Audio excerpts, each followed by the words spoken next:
Namo tassa bhagavato arahato sama sambuddhassa. Namo tassa bhagavato arahato sama sambuddhassa. Namo tassa bhagavato arahato sama sambuddhassa. Persatuan membuahkan kebahagiaan.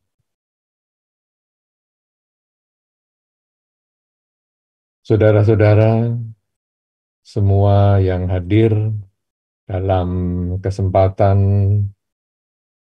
acara latihan 1000 atas sila dalam rangka menyambut Waisak 2568 di tahun 2022, 24 maksud saya. Recording in progress. Saudara-saudara, satu kebahagiaan tadi saya melihat sebelum acara ini dimulai adalah foto-foto kegiatan dari wihara-wihara yang mengadakan latihan atas sila. Ada yang 10, 15, 25, tapi ada yang 1 orang, ada yang 60, ada yang 100. Ini luar biasa sekali ya. Sampai dikumpulkan menjadi 1.500 lebih. Padahal target panitia adalah 1.000. Tetapi malah justru bisa 1.500 lebih. Ini luar biasa sekali. Dan tentu akan menjadi satu kebahagiaan bagi panitia, karena dalam acara yang sudah kesekian kali, jumlah pesertanya menjadi semakin meningkat. Jadi dengan demikian program ini tentu sangat bermanfaat. Kemudian bagi peserta, tentu ini juga menjadi satu kebahagiaan, karena peserta memiliki kesempatan berlatih atas sila bersama-sama dengan para umat Buddha, sesama umat Buddha dari tempat-tempat yang berbeda. Kita tentu tahu tempat yang berbeda memiliki cara hidup yang berbeda, bahasa yang berbeda. Mungkin cara membacanya juga, parita juga bisa berbeda. Tetapi kita bisa bersama-sama. Ayo minta minta misalnya membaca parita bersama misalnya, bisa. Kemudian bernamaskara bersama, bisa. Ini sangat luar biasa sekali, dan saya harapkan panitia akan terus melaksanakan latihan natasila ini untuk waktu-waktu yang mendatang, sehingga benar-benar bisa memfasilitasi umat Buddha di berbagai tempat untuk berlatih bersama dan mendengarkan dhamma bersama untuk membangkitkan semangat di dalam mempelajari dan melaksanakan dhamma. Mudah-mudahan panitia tidak akan pernah bosan, ataupun kalau mau ya panitia bisa berganti, panitia dari mungkin daerah mana, kemudian nanti gilir pada tahun berikutnya, pengurus daerah berikutnya, wandani pengurus daerah yang lain, dan seterusnya sampai nanti semua pengurus wandani dari berbagai daerah bisa mendapat kesempatan. Itu juga boleh. Tapi kalau mau dipegang oleh pimpinan pusat terus, ya tidak apa-apa juga. Nah, saudara-saudara, kita ini di dalam kehidupan sehari-hari, sebenarnya kita banyak melihat perbedaan. Atau dalam istilah yang kita gunakan di sini, karena tema kita memperkokoh persatuan dalam keberagaman, sebetulnya kehidupan kita sehari-hari ini penuh dengan keberagaman. Jadi, kita tidak pernah lepas dari keberagaman. Maksudnya apa ini? Bahwa telinga kanan dan telinga kiri ini kita sudah beda. Ya, mungkin bagi para pria tidak begitu memahami perbedaan telinga kanan dan telinga kiri. Tapi bagi wanita yang menggunakan giwang misalnya, ada sebagian yang bisa merasakan telinga kanan dan telinga kiri itu beda. Giwangnya rasanya sama. Tapi kenapa yang di sebelah sini kok rasanya bentuknya terlalu mepet dengan pipi, yang sebelah sini kok jauh dari pipi? Wah, ini berarti nggak sama telinga saya ini, padahal lubangnya kelihatannya sama. Nah, itu kalau telinga. Kemudian kalau cincin juga sama, kita pria wanita juga kalau menggunakan cincin, saya cincin yang sebelah kanan rasanya kok kurang kurang besar ya cincinnya. Tapi kalau sebelah kiri kok longgar. Nah, jadi kita lalu melihat sekarang, oh, telinga saya berbeda, tangan saya ukurannya juga berbeda. Mungkin kalau saya perhatikan di cermin, mata saya kanan dan kiri juga nggak sama. Lebar yang kanan atau lebar yang kiri nggak sama. Bentuknya juga ada yang naik, ada yang turun, kiri turun, kanan naik juga nggak sama. Jadi kita lalu melihat diri kita ini banyak sekali perbedaan. Ini yang baru saya ceritakan yang sedikit saja ya. Tapi sebetulnya dari atas sampai bawah berbeda semua. Bahkan sandal terakhir pun kalau di paling bawah sandal aja juga berbeda. Bentuknya kanan dan kiri sudah berbeda. Ukurannya juga berbeda.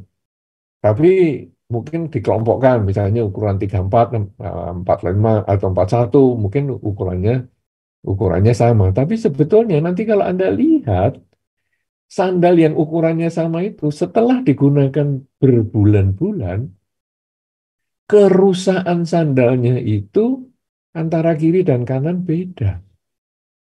Nah, jadi dari kepala, tadi saya sebutkan telinga, mata, dan seterusnya, kemudian sampai ke kaki, ujung kaki, kita itu berbeda. Tetapi kita bisa menerima keberagaman kita ini dengan tenang dan kita bisa memanfaatkan keberagaman kita ini dengan baik. Jari kita yang 5 ini juga beragam. Ada ibu jari yang bentuknya seperti ini, ada telunjuk yang bentuknya berbeda dengan jari tengah, berbeda dengan jari manis, berbeda dengan jari kelingking. Tapi kita bisa menerima ini. Bahkan kita bisa memanfaatkan kelima jari ini dengan semaksimal mungkin, dengan berbagai perbedaan. Kita kalau misalnya mau tanda tangan tapi kita nggak bisa tanda tangan, kemudian gimana ya? Cap jempol. Nah, jadi jempol ini untuk cap, pengganti tanda tangan. Tidak pernah mengatakan cap kelingking, nggak pernah. Tapi cap jempol, cap telunjuk juga nggak pernah. Karena ini untuk dokumen resmi. Misalnya, kalau KTP memang 4 jari dengan 5 jari malahan semua. Tapi kalau dokumen resmi, misalnya akte jual beli dan sebagainya, cap jempol. Kemudian kalau mau menunjuk orang, menunjuk arah, misalnya ditanya orang, ini arahnya ke mana ya? Ah, bisa menggunakan telunjuk, wah di sana. Tapi kalau di Jawa Tengah mungkin juga di Jawa Timur ada juga menggunakan ibu jari sebagai telunjuk, ya, yang sebelah sana. Ya, jadi kita bisa tidak menggunakan kelingking. Itu yang sebelah sana. Ketika kamu belok kanan, belok kiri, pakai kelingking, nggak pernah seperti itu. Jadi kita bisa memanfaatkan jari kita ini sesuai dengan kebutuhan. Dalam keberagaman ini. Nah, saudara-saudara, kalau tubuh kita ini beragam, kemudian muka kita juga beragam dibandingkan dengan yang lain. Ya, jadi tadi saya sudah melihat foto-foto kegiatan kebaktian di biara A, B, C di berbagai kota, berbagai pulau, ya, berbagai daerah. Saya lihat wajahnya nggak ada yang sama. Baju mungkin ada yang sama, ya, ada baju putih, bawahan hitam. Ada tadi yang menggunakan seragam biru-biru. Baju boleh sama, bawahan boleh sama. tetapi muka nggak sama. Bahkan orang kembar pun kadang mukanya tidak sama. Jadi ada perbedaan. Kalau tadi jari kita, tubuh kita dengan segala macam perbedaan, kita bisa menerima itu keberagaman kita itu. Dan memanfaatkan sebagaimana yang kita perlukan sesuai dengan kebutuhan. Sekarang kita melihat wajah kita, tubuh kita, tinggi badan kita tidak sama secara fisik, tidak sama dengan wajah teman kita, bentuk tubuh teman kita, tinggi badan teman kita, secara fisik tidak sama. Kemudian secara mental juga tidak sama. Cara berpikir saya tidak sama dengan teman saya. Kemudian sikap-sikap saya dalam menanggapi sesuatu tidak sama dengan teman saya maupun lingkungan saya. Bahkan dengan orang tua saya pun tidak sama. Nah, ini kadang-kadang ketidaksamaan ini bisa memancing perdebatan. Padahal tangan kita yang tidak sama tidak menimbulkan problem. Anggota tubuh kita yang tidak sama antara bawah, atas, kiri, kanan tidak menimbulkan problem. Tetapi ketika tubuh kita tidak sama dengan teman kita, kadang menimbulkan problem. Kamu kecil badannya, nih loh aku gede. Lalu yang gede membuli yang kecil. Kemudian yang kecil tidak mau kalah. Ya, kamu gede tapi nggak gesit. Aku kecil, gesit. Nah, jadi apa kamu gede lambat semuanya? Nah, mulai terjadi pertentangan. Padahal kalau kita lihat jari kita, si jempol yang gede nggak pernah protes sama si kelingking yang kecil. Si kelingking juga tidak pernah protes sama si jempol yang besar. Semuanya bekerja sama. Tapi ketika tubuh kita besar, mau membuli, menekan mereka yang kecil. Kemudian kita yang misalnya lebih cantik, lebih ganteng, kita membuli kepada mereka yang kurang cantik, kurang ganteng, dengan mengatakan berbagai hal. Alah, kamu aja sok ganteng, sok cantik. Aku aja yang lebih cantik, lebih ganteng, nggak seperti kamu. Nah, nanti yang dibully akan protes lagi. Ya, kamu cantik, kamu ganteng memang fisikmu, tapi sekolah saja SD 12 tahun nggak lulus-lulus misalnya. Jadi, kalau sudah begitu terjadilah pertentangan. Tidak ada persatuan dalam keberagaman. Itu secara fisik. Kemudian, secara mental juga sama. Secara mental, kita kadang pikiran kita lebih baik. Ya, kita punya ide-ide baik, misalnya kalau ditanya, bagaimana nih program Wandani ini dalam rangka menyambut Waisak 2024. Kemudian kita mengeluarkan ide, ayo kita bikin lagi 1000 atas sila lagi, seperti beberapa tahun yang lalu, yang kita mulai sejak mungkin ingat saya pandemi itu misalnya. Nah, kita bisa memberikan ide. Kemudian teman kita mengatakan, waduh, tahun-tahun itu kan ada beberapa kekurangan. Bisa nggak kamu usul? Ah, bisa, gini, gini, gini. Kemudian kita memberikan ide-ide.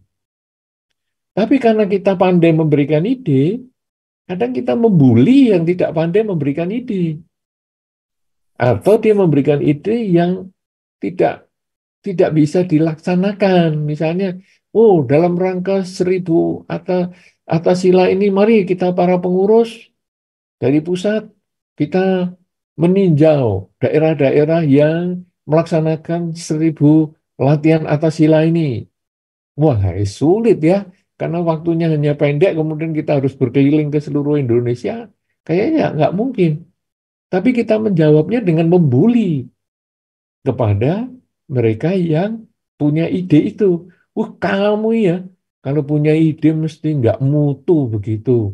Jelek sekali, nggak bisa dilaksanakan. Nggak kayak saya, kalau punya ide mesti saya bagus, bisa dilaksanakan. Ini buktinya latihan 1000 atas sila, saya bisa. mewujudkan kamu gimana 1.000 Pancasila suruh mengunjungi biara-biara, nggak mungkin, kita jumlahnya terbatas. Kamu nih kalau punya ide mikir dulu, jangan asal. Nah, jadilah keberagaman itu menimbulkan perselisihan, tidak menimbulkan persatuan. Nah, saudara-saudara,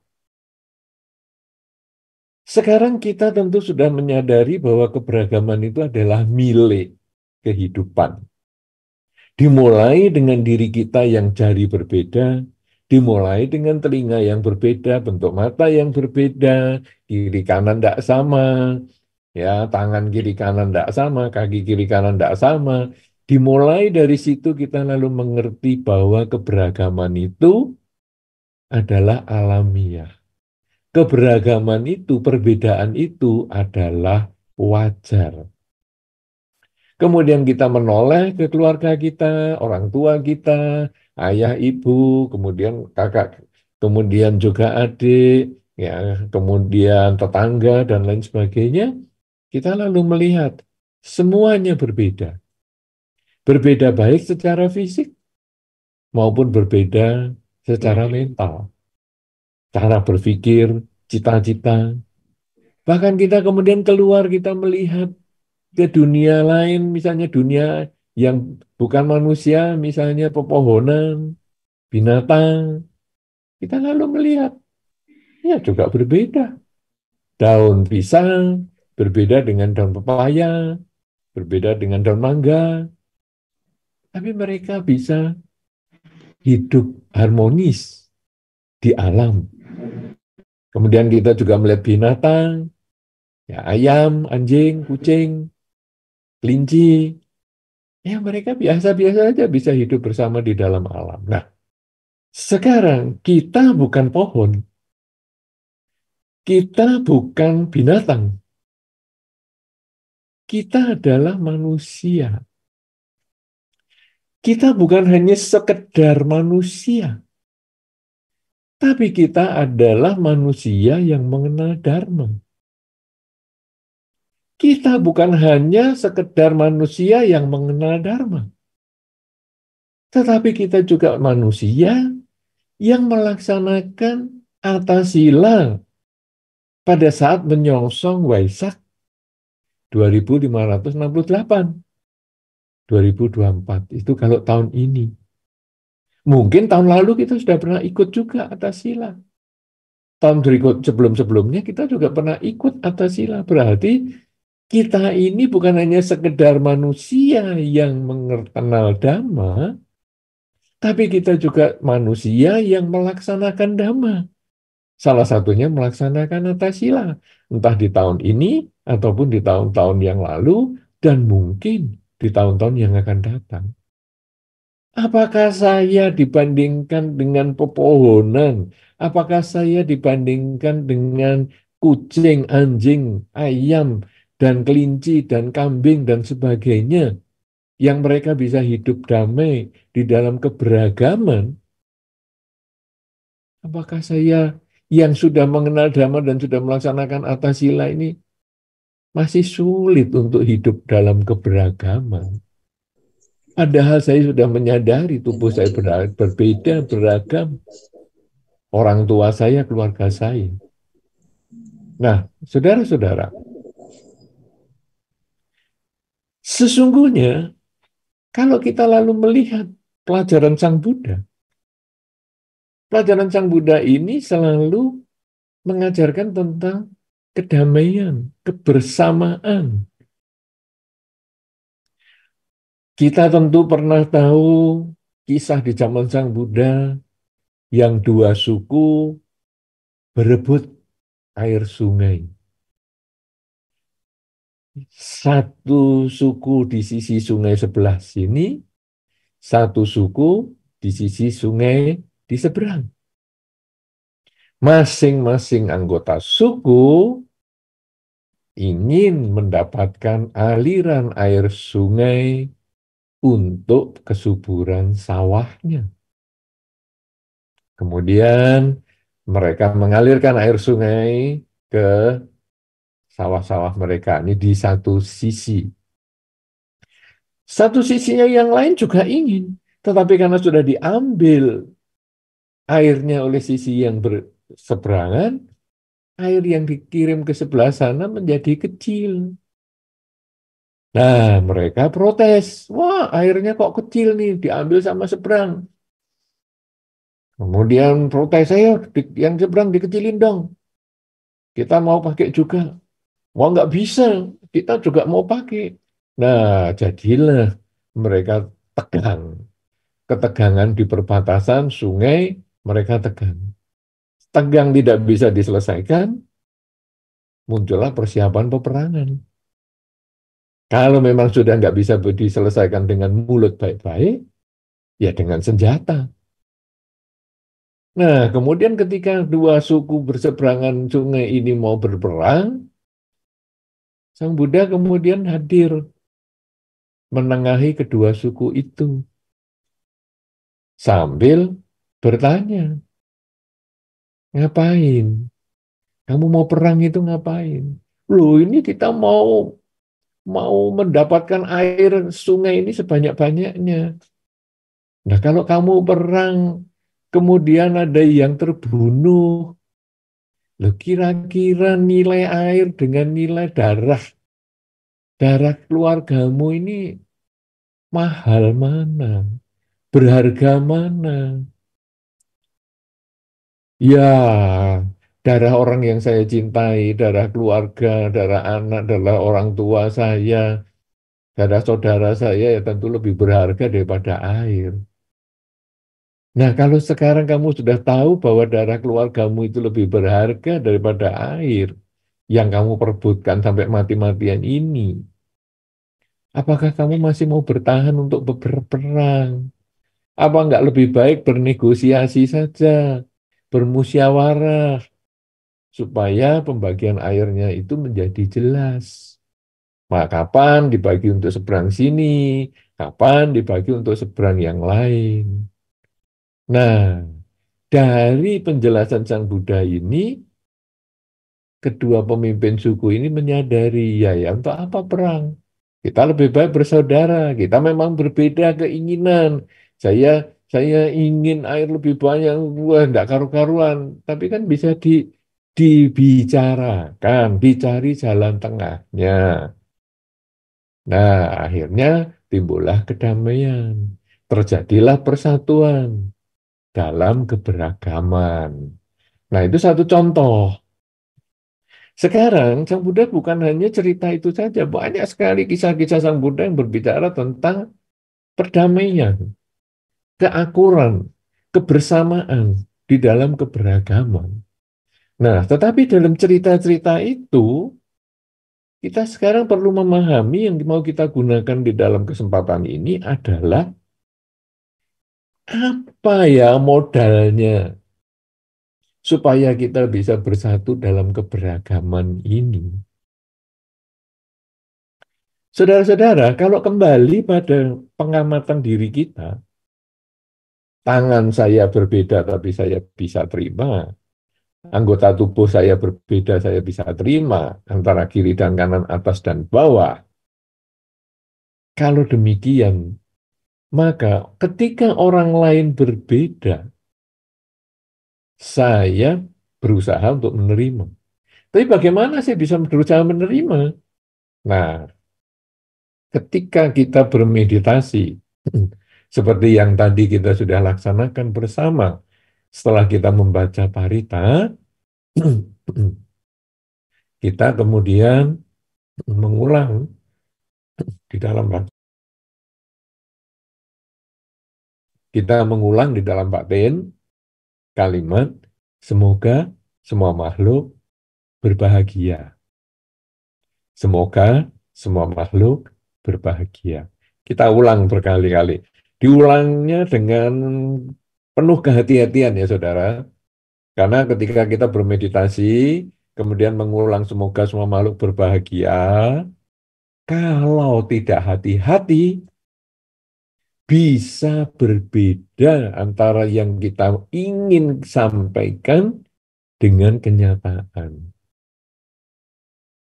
sudah sering terjadi, yaitu ketika mengulang semoga semua makhluk berbahagia, semoga semua makhluk berbahagia, semoga semua makhluk berbahagia, karena beberapa saat kita ini pikirannya menyimpang,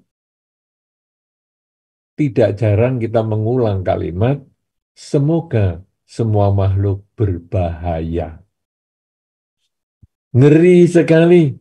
Semoga semua makhluk berbahagia, semoga semua makhluk berbahagia, semoga semua makhluk berbahaya. Lalu gitu, loh, saya kan malah bikin karma buruk lewat pikiran. Saya kan niatnya bikin karma baik, semoga semua makhluk berbahagia. Saya makhluk, semoga saya bahagia. Orang tua saya makhluk, semoga orang tua saya bahagia. Kakak adik saya, saudara saya, semua makhluk, semoga mereka berbahagia. Tetangga saya, lingkungan saya, semuanya makhluk. Semoga mereka berbahagia. Makhluk tak tampak pun, semoga berbahagia. Kok malah saya doakan berbahaya? Nah, karena kesadaran kita lemah. Nah, sekarang kita berusaha pelan-pelan kita ucapkan baik-baik. Semoga semua makhluk berbahagia. Semoga semua makhluk berbahagia. Enggak usah buru-buru. Kita hanya mengulang terus di dalam batin kalimat semoga semua makhluk berbahagia. Semoga semua makhluk berbahagia. Nah, dengan mengulang di dalam batin secara pelan, maka kalimat itu kemudian masuk ke dalam pikiran kita. Ketika masuk ke dalam pikiran kita, sehingga nanti di dalam kehidupan kita sehari-hari, kita sering mengulang kalimat semoga semua makhluk bahagia. Atau kalau dalam bahasa yang lain, misalnya kita sedang mimpi, misalnya, kita mimpi itu.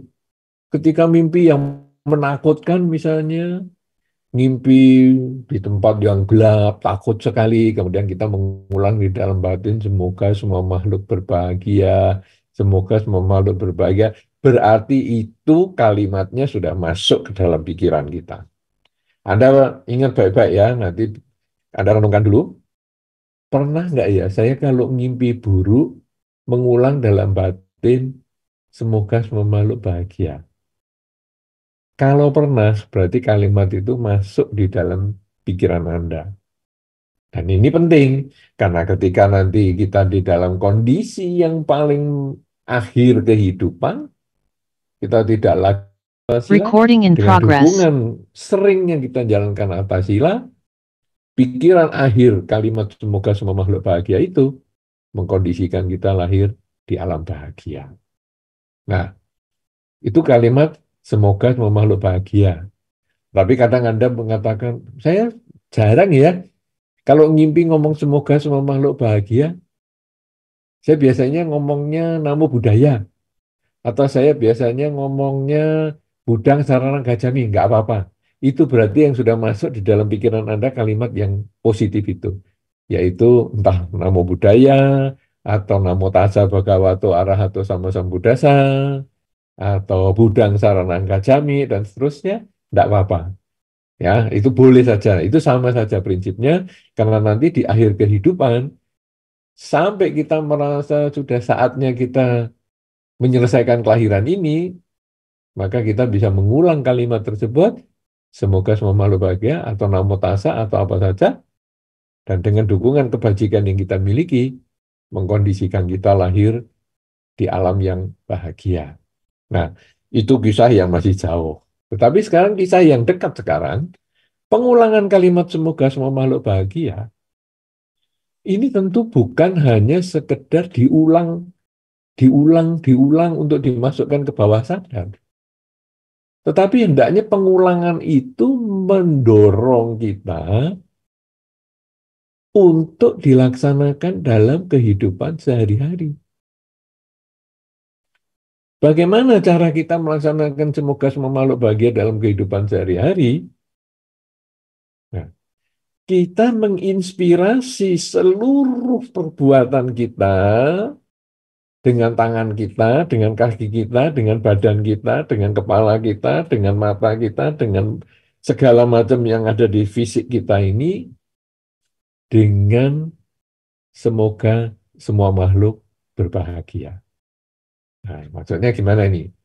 Saudara-saudara, kalau Anda menjalankan Pancasila Buddhis, misalnya ya, Pancasila Buddhis ini kan Anda kalau kebaktian di biara masing-masing ya, sebetulnya Anda ini kan sudah hafal Pancasila Buddhis.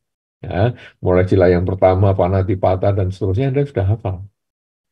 Tetapi tiap kebaktian hari puja bakti di wihara Anda selalu mengulang, atau kalau kebetulan ada biku ataupun sama nira ataupun apa, Anda kemudian meminta tuntunan sila. Padahal Anda sudah hafal, minta tuntunan sila lagi. Kenapa demikian, saudara? Karena itu adalah pengulangan, pengulangan, pengulangan. Walaupun Anda hafal, Anda ulang lagi Pancasila Buddhis itu. Sehingga satu ketika Anda mungkin ada nyamuk nempel ataupun berada di telinga Anda, nging, Anda sudah mau ngangkat tangan Anda untuk tepok, tapi lalu Anda ingat, saya sudah sering loh membaca Pancasila Buddhis, kan ada itu Panatipata, huis, tidak jadi. Nah, pengulangan itu masuk ke dalam perilaku. Jadi, Anda kemudian dalam perilaku itu ada remnya. Jangan membunuh, jangan membunuh. Kita akan umat Buddha jalankan sila, jangan. Jangan mencuri, jangan mencuri, nggak baik. Ini kembalikan, ini kan barangnya orang, nggak baik ini kan kita jalankan sila. Nah, itu kan kita masuk ke dalam kehidupan sehari-hari. Ya, Anda tentu sudah merasakan itu, banyak merasakan yang semacam itu. Bukti Anda melaksanakan Pancasila Buddhis. Sekarang, pengulangan semoga semua makhluk bahagia itu, ini juga Anda perlu nyatakan di dalam kehidupan Anda sehari-hari. Sama dengan Pancasila tadi kemudian mengingatkan Anda untuk menghindari pembunuhan, pencurian, perzinahan, bohong, dan mabuk-mabukan. Demikian pula dengan semoga semua makhluk berbahagia. Menghindarkan Anda dari tindakan-tindakan yang membuat makhluk lain menderita. Nah, sekarang kita kemudian melihat orang yang berbeda dengan kita. Berbeda fisik misalnya. Dia lebih pendek daripada kita. Kita tidak lagi membuli dia. Karena kita tahu, semoga semua makhluk bahagia, semoga semua makhluk bahagia. Berarti aku perlu membahagiakan makhluk lain, termasuk dia yang mungkin lebih pendek daripada aku. Kalau aku belum bisa membahagiakan makhluk lain, minimal aku tidak membuat dia menderita.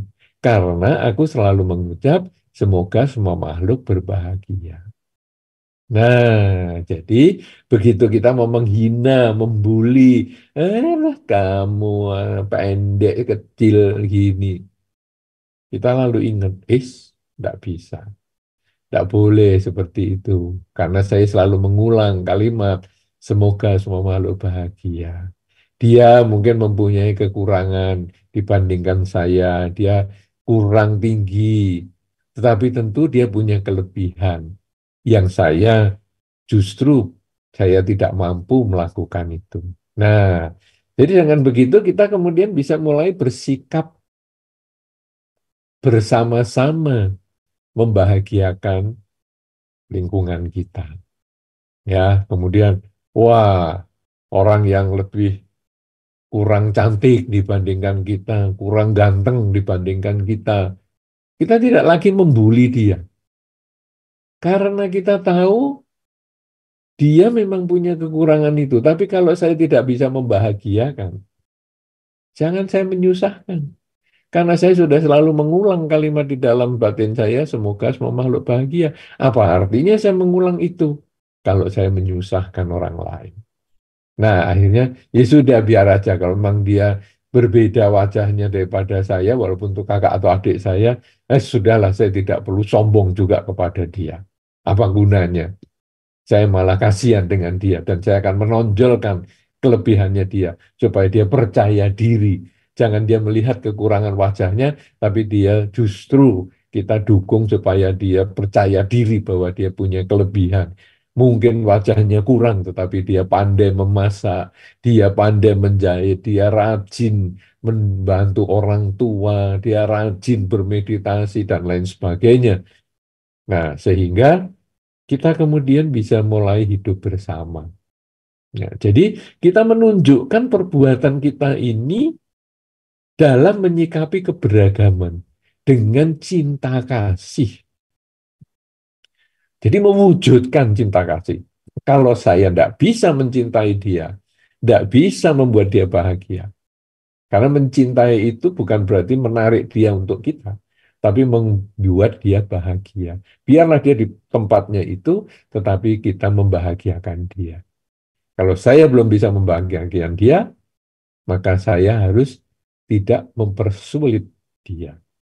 Inilah kita berlaku cinta kasih kepada lingkungan kita, baik kepada orang tua kita, keluarga kita, kakak adik, tetangga kita, lingkungan yang lain, bahkan kepada hewan, bahkan kepada tumbuhan, kita pun sama. Jadi kita mengembangkan cinta kasih, ya. Nah, ini cinta kasih dalam perilaku. Kemudian, cinta kasih bukan hanya perilaku saja, cinta kasih juga kita ucapkan. Karena di dalam Dhamma, perilaku ini hanya salah satu upaya kita untuk berbuat sesuatu. Ucapan ini juga menjadi bagian dari perbuatan kita. Perilaku kita baik, tidak membuat dia sakit, tidak menggunakan tangan dan kaki kita, tapi omongannya ini juga jangan dibuat yang tajam-tajam. Jangan dibuat kata-kata yang menyakitkan. Karena kadang-kadang kita merasa saya ini tidak suka sama kamu, jadi saya mengeluarkan kata-kata sampai kamu stres. Itu juga kita tidak bisa mewujudkan semoga semua makhluk berbahagia. Nah, jadi kita sekarang juga berpikir hati-hati dalam ucapan. Saya harus hati-hati nih, saya harus berucap yang baik supaya tidak menyakiti orang lain, orang tua saya, keluarga saya, tetangga saya. Demikian pula dengan cara berpikir.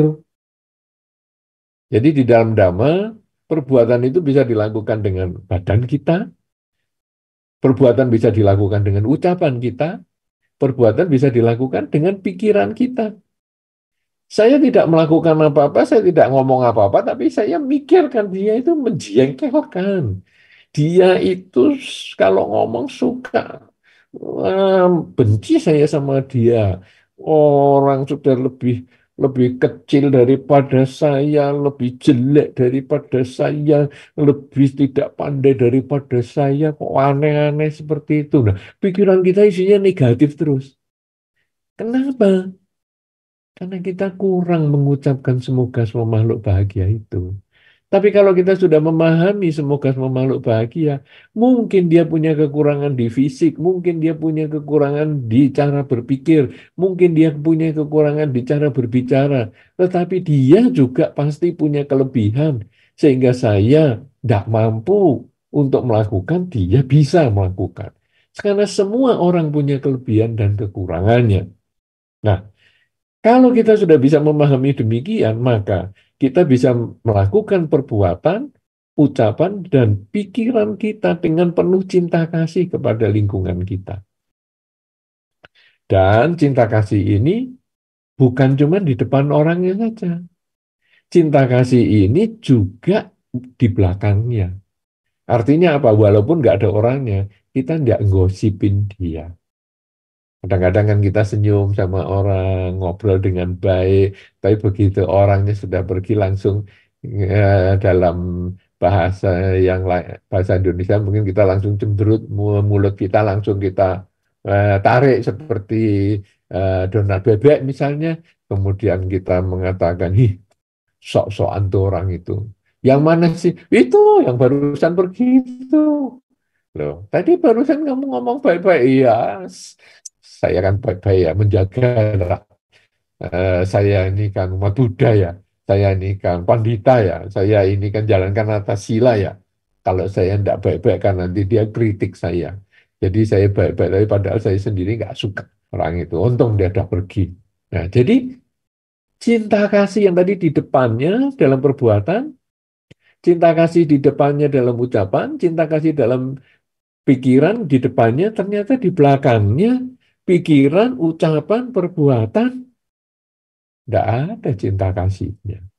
Nah, di dalam Dhamma, kalau kita mempunyai cinta kasih yang sesungguhnya, maka cinta kasih ini hendaknya kita sampaikan di depannya maupun di belakangnya.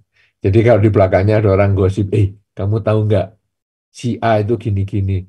Sudahlah, jangan gosipin. Nah, aku ini barusan ketemu sama dia. Enggak lah, enggak usah gosipin gitu. Nah, jadi kita tetap mengembangkan cinta kasih. Dan kita juga nggak usah ngeritik orang yang kritik itu tadi dengan memarahi dia. Kamu jangan begitu.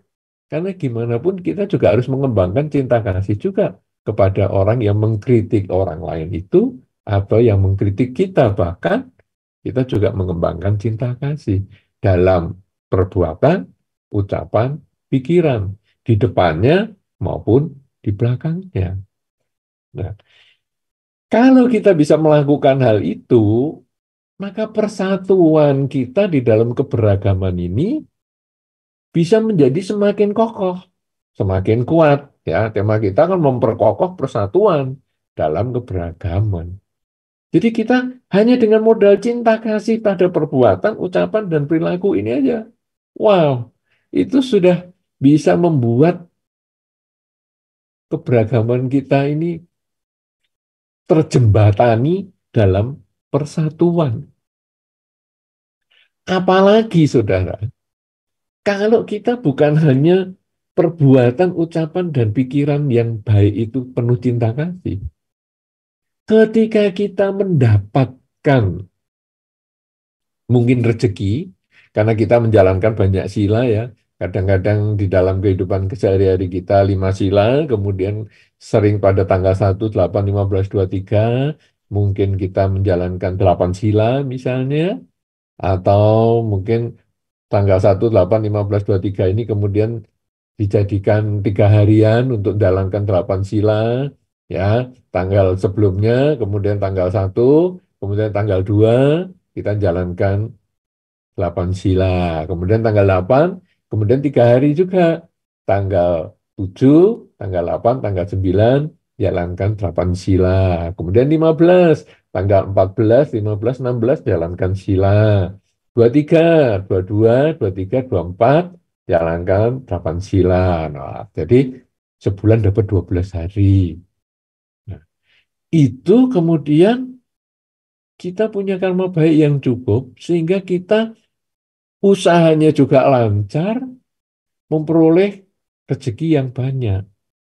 Rezeki yang banyak ini kemudian kita bisa bagikan kepada mereka yang memerlukan. Nah, kalau di dalam Dhamma, ini dikatakan kita berdana.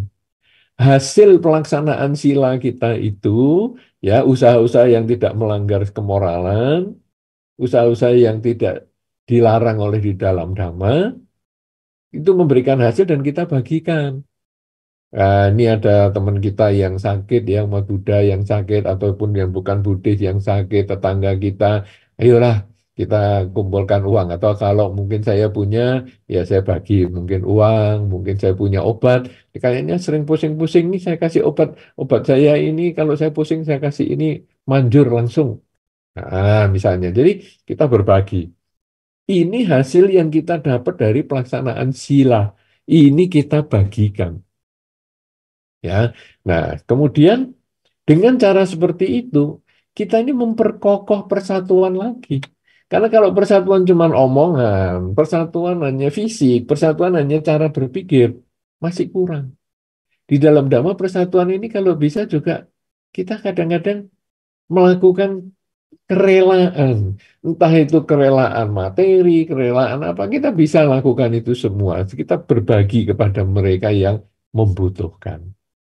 Nah, saudara-saudara, kita sudah berbuat baik, pengembangan cinta kasih dengan ucapan, kemudian dengan perbuatan, dengan pikiran, di depan orangnya maupun di belakangnya. Kemudian, kalau kita punya penghasilan, kita punya rezeki, ayo kita juga boleh bagi-bagi ya. Dalam dhamma kita dianjurkan untuk berdana. Misalnya, ada ulang tahun nih. Nah, ya saya bagi-bagi permen lah untuk teman-teman di wihara misalnya boleh. Atau dalam rangka ulang tahun, saya mengadakan potongan. Kalau ke toko saya hari ini boleh saya kasih potongan 10% misalnya. Silahkan, sebisanya Anda bisa melakukan apa. Atau saya dalam rangka ulang tahun ini, saya mau berbakti untuk wihara. Karena berdana tidak harus fisik ya. Bisa bisa bisa juga yang lain, bukan hanya materi. Saya dalam rangka ulang tahun ini, saya mau bersih-bersih di wihara. Mau bersih-bersih altar, mau bersih-bersih kamar mandi, mau bersih-bersih apa di wihara. Saya kemudian melakukan tekad ataupun saya melakukan kesediaan, saya menyampaikan kepada mungkin Bante yang di wihara, Bante, hari ini saya ulang tahun, kalau Bante mau nyuruh saya apa saja untuk keperluan wihara, silahkan. Oh ya, Bantenya mengatakan, ya bolehlah kamu ke perpustakaan, kamu atur buku-bukunya ya, nanti supaya anak-anak sekolah minggu, kalau mau kebaktian sudah rapi, buku parita dan lain-lain. Oh ya Bante, karena ini hari ulang tahun. Misalnya, kemudian sore nanti pulang. Nah, itu bisa. Itu adalah termasuk kita berbagi. Dan itu memperkokoh keberagaman. Nah, saudara-saudara, pelaksanaan sila ini akan terus kita lakukan karena ini pun termasuk memperkokoh keberagaman karena seperti yang tadi saya sampaikan, kita kemudian sering mengulang semoga semua makhluk bahagia dalam pelaksanaan sila ini kan kita juga sering mengulang kalimat itu ya, semoga semua makhluk bahagia. Karena tidak membunuh, tidak mencuri dan sebagainya itu kan tujuannya adalah semua makhluk berbahagia. Ini kalau terus kita laksanakan, kita semakin bisa hidup bersama di dalam keberagaman. Nah, jadi apalagi kalau kita bukan hanya tanggal 1 saja, kita melaksanakan atas sila misalnya. Bukan hanya tanggal 1 dan 15, tapi bisa 1, 8, 15, 23. Bisa setiap tanggal ini kita pakai 3 harian tadi, juga bisa. Maka itu semakin banyak kita melatih diri, semakin besar kekuatan bawah sadar kita untuk terus mengembangkan cinta kasih di dalam kehidupan kita sehari-hari. Dan akhirnya saudara-saudara, kalau kemudian terjadi perbedaan pandangan, kadang saya dalam belajar Dhamma, saya merasa Dhamma itu seperti ini. Kok dia berbeda pandangannya? Kita kemudian tidak mengatakan, wah kamu sesat ini, kamu nggak sesuai dengan Dharma. Nggak, kita nggak gampang mengatakan orang yang berbeda pandangan kita adalah sesat. Ada kemungkinan kita belum memahami dia, ada kemungkinan dia memang butuh bantuan, ya banyak hal yang membuat kita kemudian perlu komunikasi.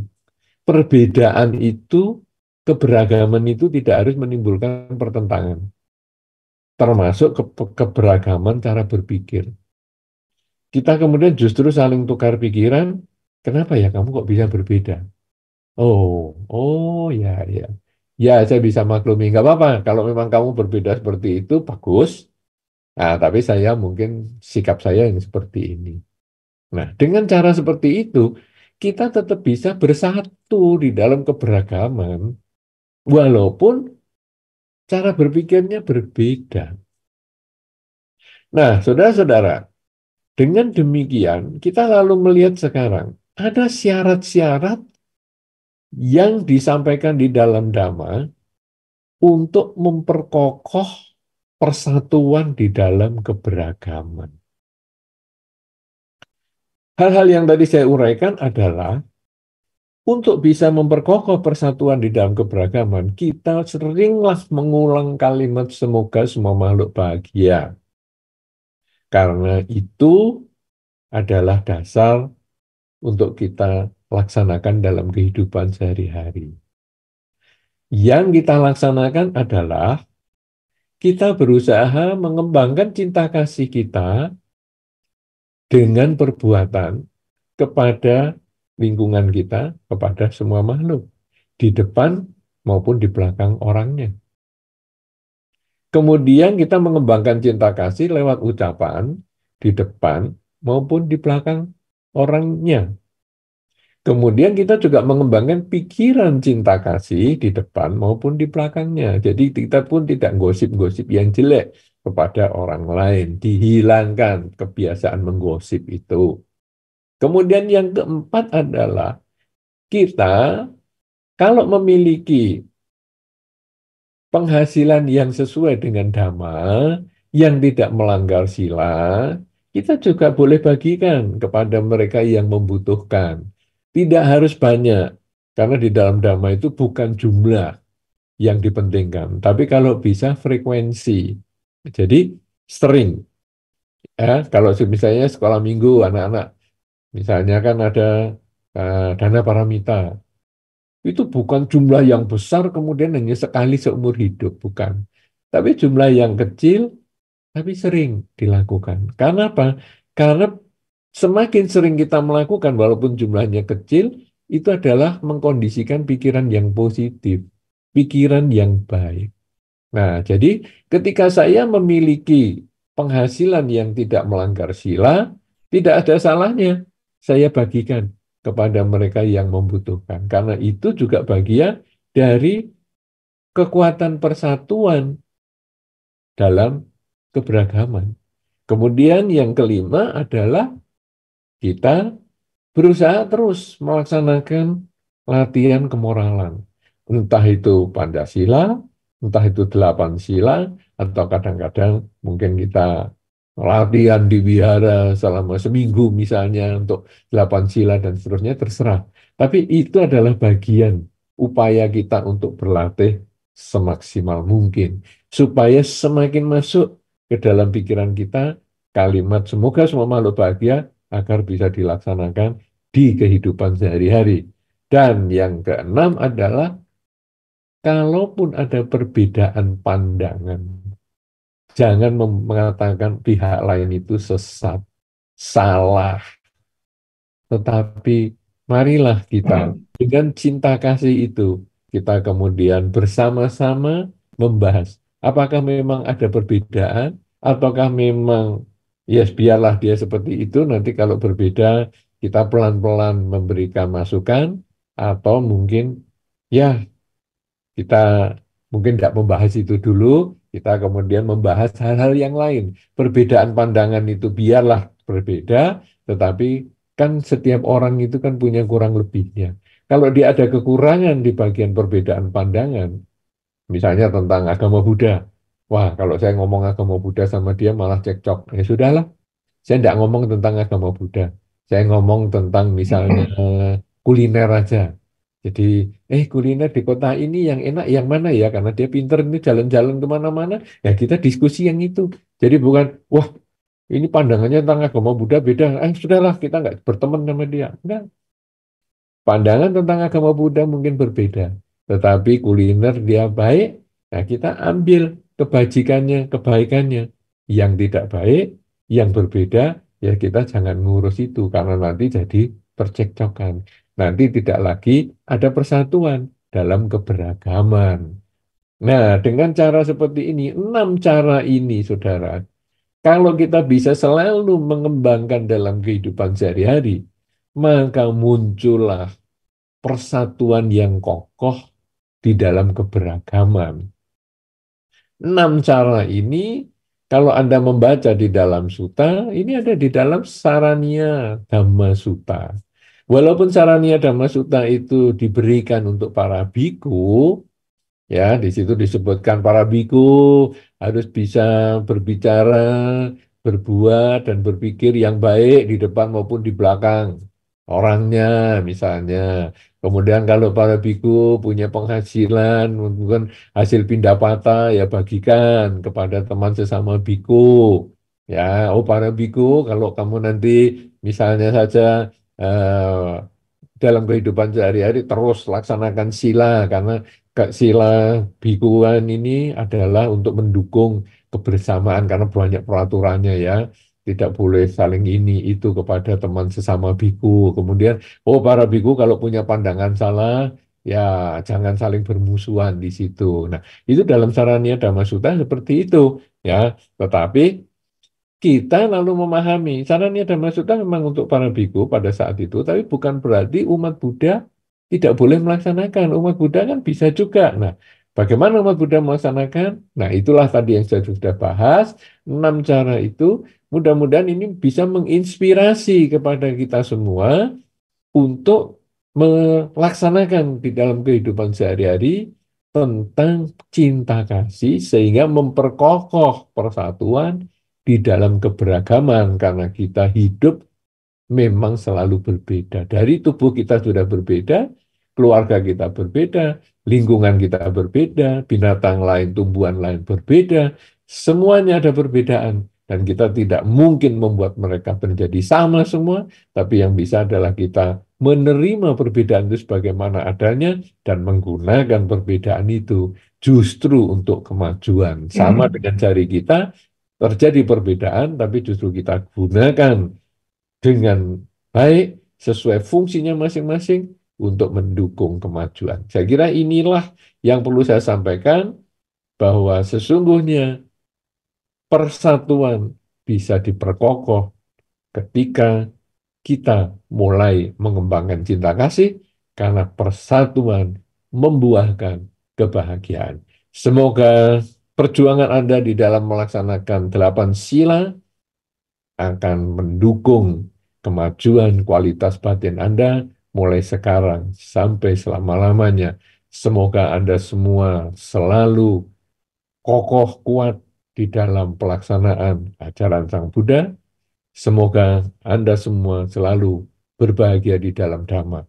Semoga semua makhluk, baik yang tampak maupun yang tidak tampak, selalu memperoleh kebaikan dan kebahagiaan sesuai dengan kondisi karmanya masing-masing.